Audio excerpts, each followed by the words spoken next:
All right, welcome. So excited. This is one of my dear friends, Jenny Medina. Jenny is a rest practitioner, and I am excited to learn more about that because it's something totally new to me. I've had just a few sessions, and they've been powerful. I have been overwhelmed by the results so fast. So I'm kind of like, wow, this is new magic. We're going to have to ask you a lot of questions. But Jenny and I met, oh my goodness, probably 11 years ago, right? Yeah. I would Oh, say yeah. so. Yeah. So we were at a conference and both on a healing journey, really trying to kind of dive in and heal with nutrition and learn as much as we could. And right away, it was like we were instant friends because she's just so approachable, so easy to talk to, and warm. And I just have loved getting to know you over the years, Jenny. And I look forward to every time we get to go to a conference together. And we're coming Yes. up on one soon, so that's exciting. Yes. But let's start with you kind of letting us know what rest is. Yes, this is like the $1,000,000 question. And I always say that because it's a really neat modality that it kind of combines a few different things, right? It's got a little bit of neuroscience, it's got some biofeedback, it's got some acupressure, it's a little bit of magic. So it uses some Reiki for a piece of it. And I say all that because it is important what it is. It's less important how it happens, I think, to almost everybody, but more important, what it is in the sense of what is it, how does it help somebody?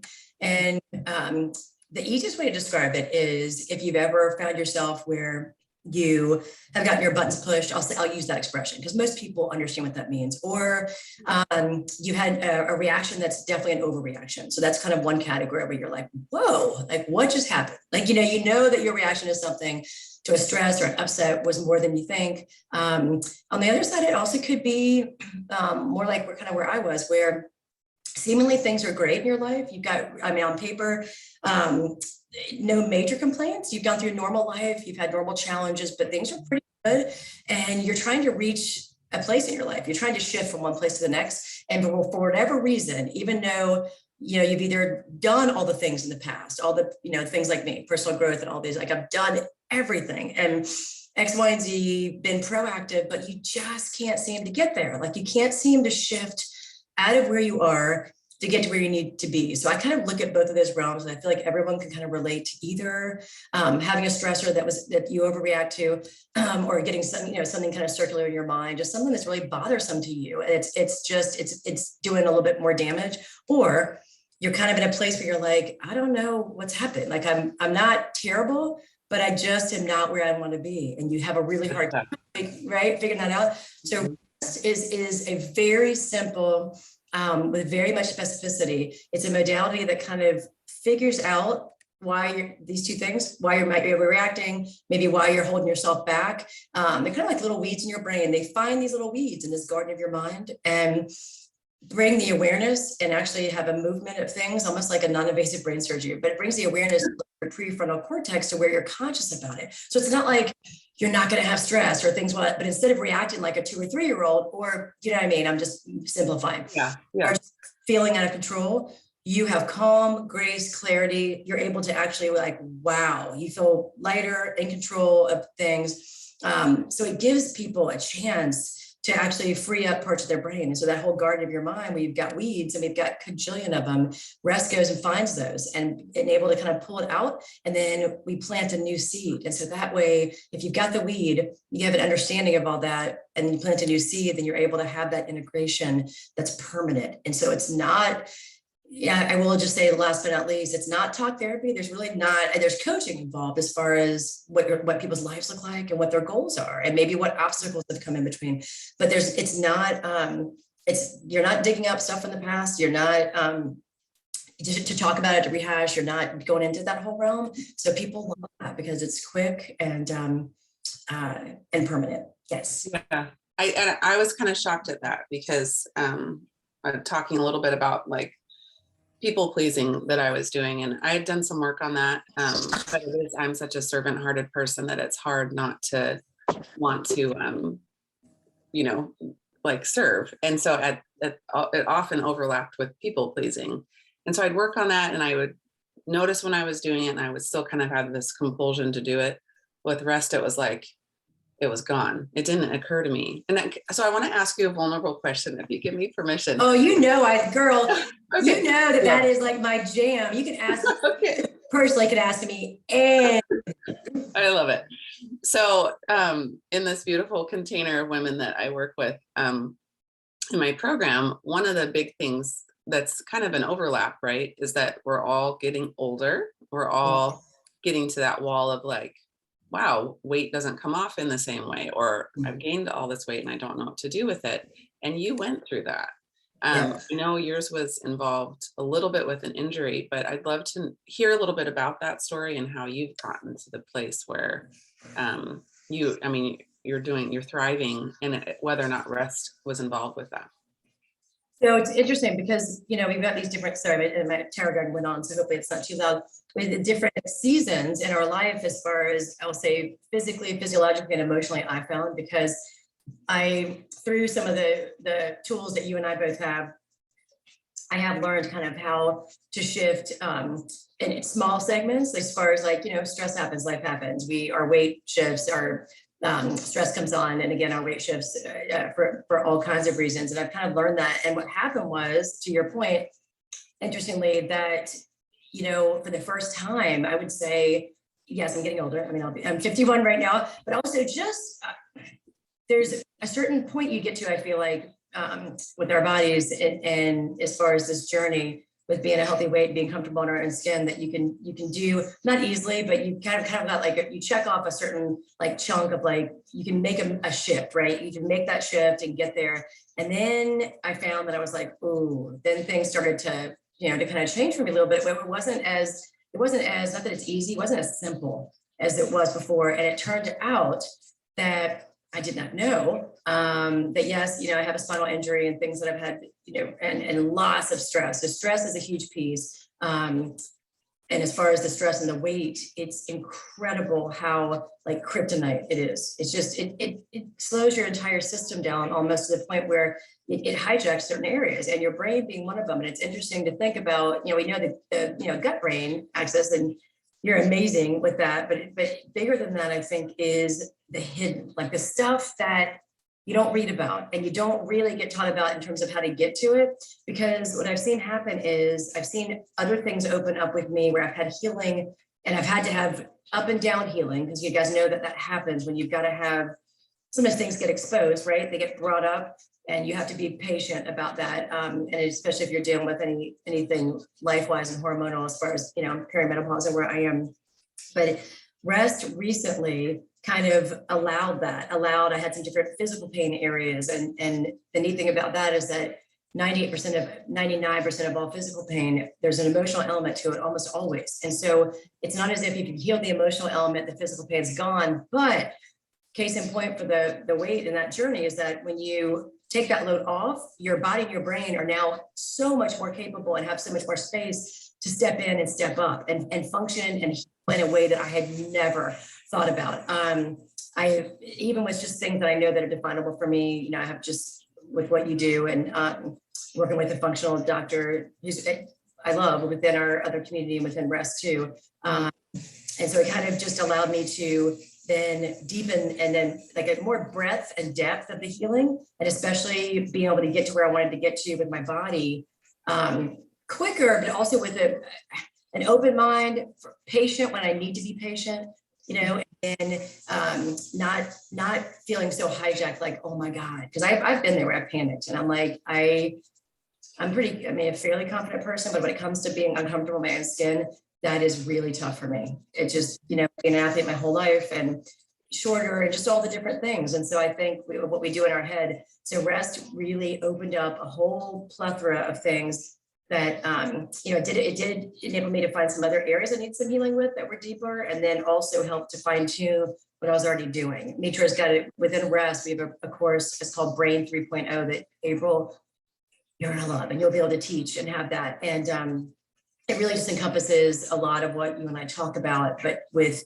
way more cutting edge research, stuff about, time restricted eating versus intermittent fasting, and what's the deal, circadian rhythm, why it's important to get out first thing in the morning, even if it's for 1 minute, so that your eyes hit the sunlight, so that your cortisol, your central clock can get regulated these are things that just were on our plate as part of what we get taught. And now that we can bring Brain 3.0, helping people reach that mecca state, that state of like enlightenment, to where you're not living in that, and really, no matter what your ailment is, physical or mental, when you're in that state, anything and everything is possible, because you've got the brain, the bandwidth, and you're not stopping yourself with your thoughts in some way. Mhm. And I love that. So I think you're going to have to teach us a 3.0 class, but this is like divine timing, because these gals, we've gone through gut health, we've gone through hormonal health, we've learned a little bit about fasting mimicking, done a parasite cleanse, we're in the middle of one. So all of these health aspects, but transitioning into the mental aspect. So I was like, oh, Jenny, because you've been through the health journey, you understand a lot of the physiology, but then also the brain journey. And it's been really inspiring to watch.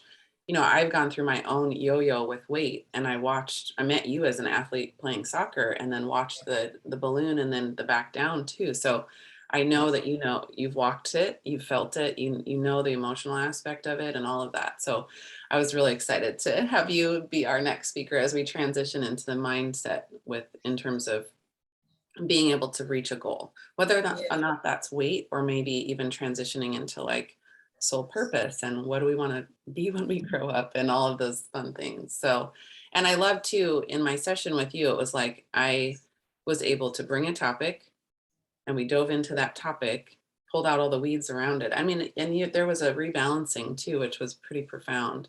So it's super exciting.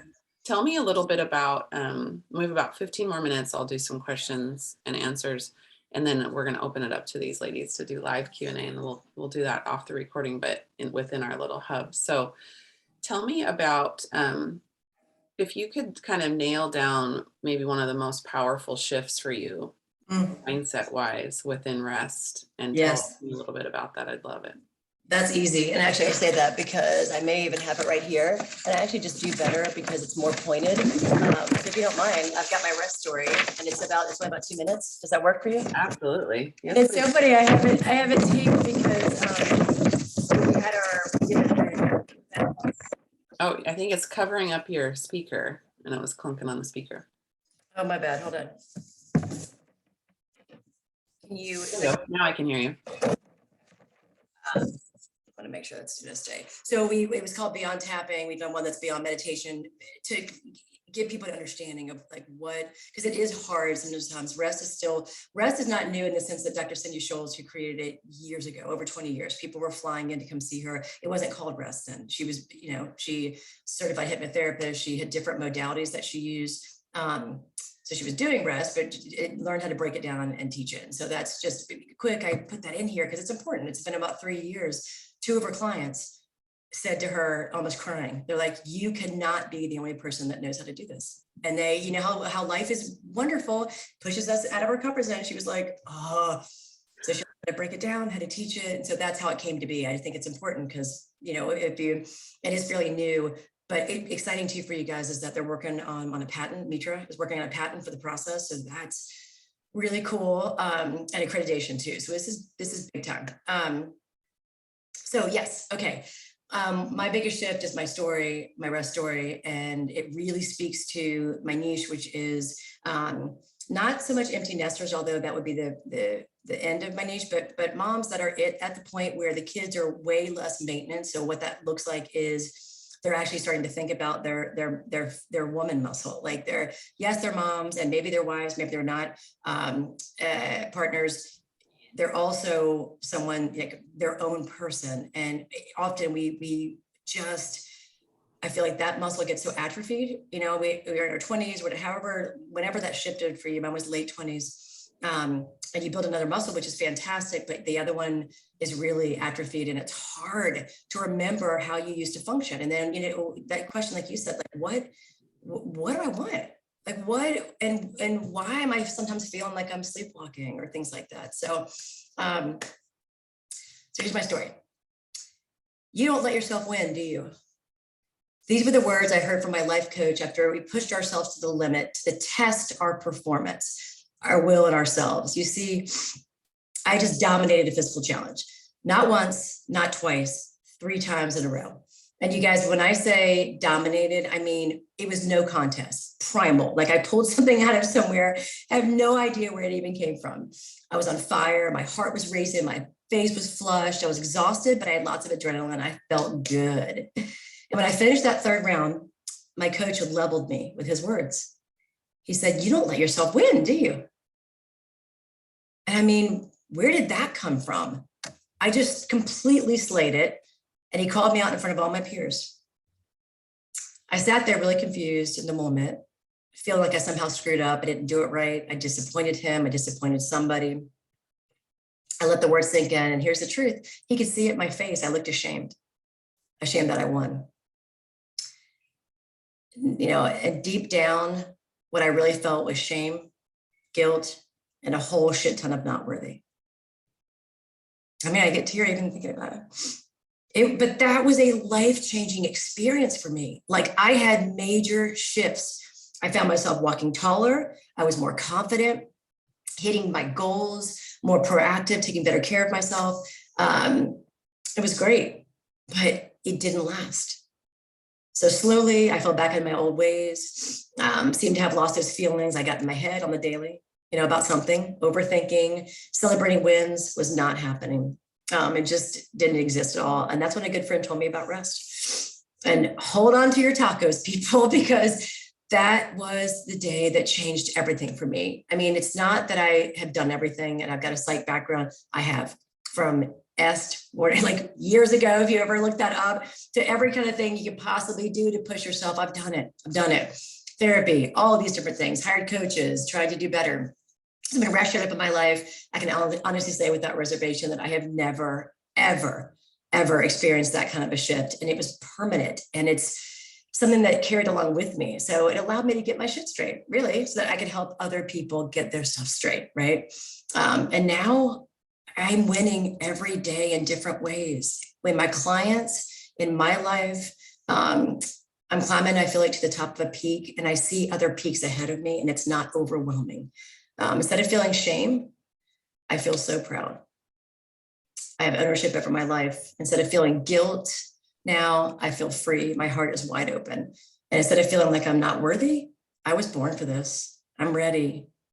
So my coach, and my name, we finished. We say, my name is Coach Jenny Medina, and I believe that everybody deserves something extraordinary and to celebrate the wins along the way. Oh my gosh, I have goosebumps multiple times.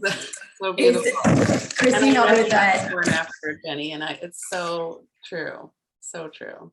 And it's a short, just so people know too, rest is new in my life. Like I went to go, so my first session was probably late August.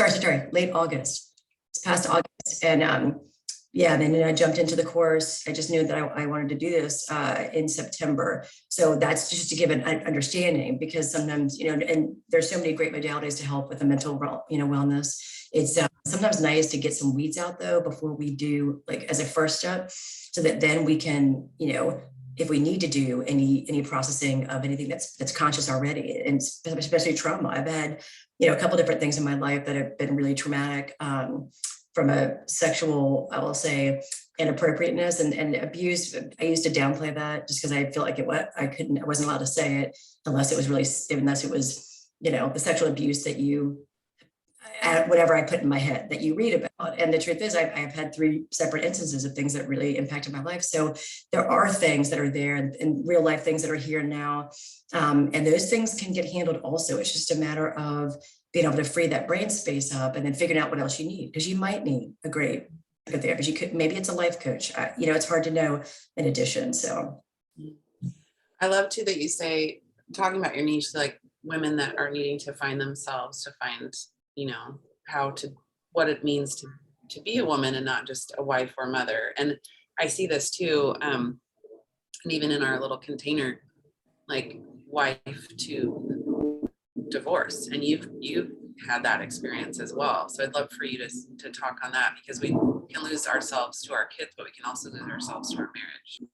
I tell you what, that was really one of the biggest, as part of my story, that's really where my detachment from my heart, probably came, because I was such an anxious kid growing up and an adult up until maybe, and I've had things nutritionally and other things that have really, really helped. But when I say anxious, I mean ridiculous high levels. It's just a lot of genetics and a lot of just me. And so the divorce on top of that, in terms of just the guilt and the pressure and what that meant, learning how to be single and a mom, and how do I define myself, and just the shame. There's a lot of shame around that, and shame, guilt, the same feelings. And I've been divorced now about 9 years, and had kind of a failed relationship 5 years before that. So definitely have seen. I definitely will always take risks. I think it's important for humans to do that. But the divorce rocked me. I mean, more than anything I could probably even speak to. Took me a while, and I just found myself functioning. And like, to anybody on the outside that would look in, Jenny's great, she's happy, and she's fun, and she's I always talk about my ailments, and if I or my emotions, no problem. So people probably thought, because you could talk about them, that you're good. And meanwhile, I would just have periods of just keeping to myself, or just feeling, like I said, almost like feel like you sleepwalk during the day. You're going through the motions, you look pretty happy, but you have no idea where to start. And once I got out of the house and got divorced, I did things, but I had no clue. Like, I didn't know if I was really allowed to own like who I might be, and even figure out what that looked like as far as just being worthy, right? Being worthy of like a new chapter, a new story, a new season, without shame and guilt. And I mean, there's no way. I struggled up until I found rest. And please know, I'm not saying that that's the end all be all, or that it's a magic cure. I know you're not hearing that. I'm sure I just want to say that. But in my brain, I mean, whatever age I was at the time, the weeds were already there. They're there when we're born, right? So it's like, and then you add on the stuff in life, and I just didn't feel like I had a chance. I mean, I did therapy, I did had lots of great support, I had good things that I was doing, but my biggest thing is it was so subpar, sub-level, to where I might have been successful to even myself, I'll kind of, and other people, but it wasn't. My bar was so low. And I didn't know how to raise it. I just was like thinking, well, it's fine. Whatever I'm doing is fine.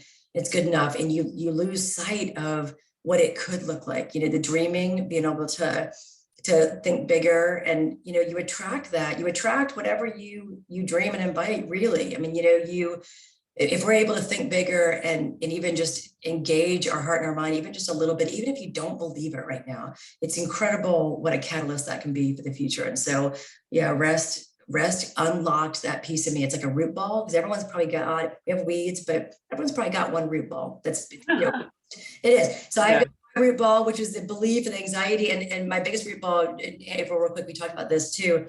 As a kid, I was really hyper. I used to lose things. I just felt like a spaz. I talked fast, and that was in me. And so I got a clear message from myself, and I think around me, that I could mess things up, and that I was going to screw things up, and that I couldn't handle it. So when I tell you guys that carried with me, it is with me today. I mean, I'm working on it. That's the whole, and that's my root ball, is that it's incredible. I mean, it came out in rest. It was like, I'm okay to mess things up. And I didn't even think about it. And I'm going, oh my God, yeah, that's my biggest fear. It's my fear. I just assumed I would do, because that's what I was told. And that's what I did growing up. I would just be in that. I want to dial back for 1 second, because what you mentioned made me think of a statement is, good is the enemy of great. Sometimes we're like, it's good enough, right? Yes. We're like, who am I to dream? Who am I to shoot for bigger than that? Because this good is enough. And I love that. And I also want to share, and I want you to share a little bit, that you are getting married. Yes. Oh my gosh.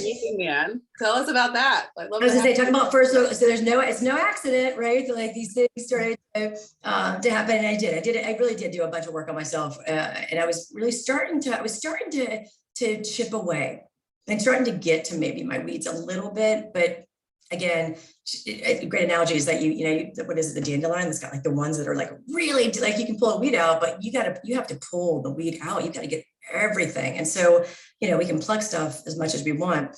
But yeah, so Brian and I met, we are getting married in 2 months, which is awesome. We met online. We've known each other for 2 years. So it's like amazing is, when things start to kind of get more freed up, and and better in your life, then you'll see the shift. Like things become possible. You allow yourself, things become like, I'm allowed. You know, I know we say allow ourselves to, but like if you feel like you're allowed, you're worthy, you know, all that without having to do anything. So it's exciting. I mean, this is just all of a sudden now, you know, we're getting married, we're getting, you know, building a house within this really neat community up in Columbus. We've got a great honeymoon plan. You know, my Reed's graduating from high school. My, you know, oldest has 1 more year of college, and it's not that I don't experience the stress. I mean, I'll tell people sometimes, they're like, and you know, we're still in the house. It's kind of like your life, April. So they're like, wait a minute, this is like, you're talking about doing like all this in like one, you know, chunk months. I'm like, yeah, you know, it's just different. Like I am not hijacked in my brain. I don't like, it's okay. You know, it's again, like I'm not going to feel stressed sometimes, but it's my Your reaction. capacity is greater to it. Yeah, I it's remember. different. I said, thank you. Yeah, I remember feeling so overwhelmed when I was doing a quarter of what I'm doing now, and the overwhelm was here, and I'm doing this much now, and the overwhelm is here. So I that love that. capacity is such a gift. Okay, this was beautiful. I'm going to wrap up the recording and say thank you so very much for your time. We're going to put your website and all those fun things. And then we're going to do live question answer. So Isaac, can you help me with that, dear?